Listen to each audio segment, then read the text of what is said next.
എന്താ ചേച്ചിയുടെ പേരെന്താ? Mary Mabel. ഇതാ ബെൽറ്റ് ഉപയോഗിക്കുന്ന വ്യക്തിയാണ്. എന്ത് പറ്റിയതാണ്? ഡെസ്കിന് കംപ്ലൈന്റ് ആണെന്ന് പറഞ്ഞു. ഇപ്പോൾ ഒരു വർഷം കൊണ്ട് ട്രീറ്റ്മെന്റിലാണ്. അതെ, ഞാൻ ചോദിക്കട്ടെ, തേയ്മാനമാണോ നട്ടല് ഡിസ്ക് എന്താ പ്രശ്നം? തേയ്മാനമാണെന്ന് പറഞ്ഞു. ഇപ്പോൾ 10 വർഷമായി. 10 വർഷമായിട്ട് പ്രയാസം. ഓപ്പറേഷൻ പറഞ്ഞിട്ടുണ്ടോ? ഓപ്പറേഷൻ വേണമെന്ന്. ഇപ്പോൾ ഓപ്പറേഷൻ വേണമെന്നാ പറഞ്ഞിരിക്കുന്നത്. യേശു സൗഖ്യം തരുവോ? വിശ്വാസമുണ്ടോ? വിശ്വാസമുണ്ട്. ഉറപ്പാ? ഇനി തിരിച്ചു കൊണ്ടുപോകണോ? വേണ്ട. തിരിഞ്ഞു നിന്ന്. എവിടെ ആയിട്ടാണ് നട്ടലിന് പ്രയാസമുള്ളത്? അവിടെ നിന്ന് തൊട്ട് കാണിച്ചേ. ഇവിടെയാണ് നട്ടല്. ഞാൻ ഈ നട്ടലിലും തട്ടാൻ പോവാ. ചേച്ചി സ്തുതിച്ചേ. യേശുവേ എന്നോട് കരുണയായിരിക്കുന്നു പ്രാർത്ഥിച്ച് എല്ലാവരും കരമുയർത്തി ഈ സഹോദരങ്ങളെ സ്തുതിച്ച് യേശുവിൻ്റെ നാമത്തിൽ, അധികാര നാമത്തിൽ കൽപ്പിക്കുന്നു, നട്ടല് ഡിസ്കുകൾ യഥാസ്ഥാനപ്പെടട്ടെ. ദൈവശക്തിയുടെ പ്രവാഹമുണ്ടാവട്ടെ.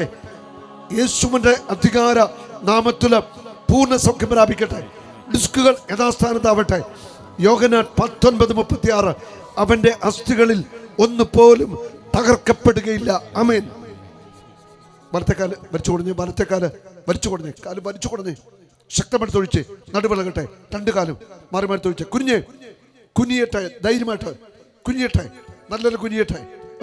തിരിച്ച് 2 സൈഡിലേക്ക് തിരിയട്ടെ.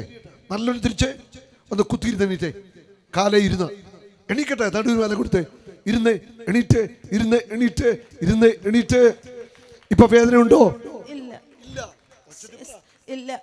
വേദനയില്ല. ഹല്ലേലൂയ. ഈ നട്ടല്ലേ കത്തി വെക്കത്തില്ല കേട്ടോ. ഇത് പൂർണ്ണ സൗഖ്യ. പറഞ്ഞ യേശു ഇവിടെയുണ്ട്. ഇവിടെ അത്ഭുതങ്ങൾ നടക്കും. ഹല്ലേലൂയ. സന്തോഷമായോ? ആരാ സൗഖ്യം നൽകിയത്? യേശുവിന് മഹത്വം. Oh Jesus, you are my Lord.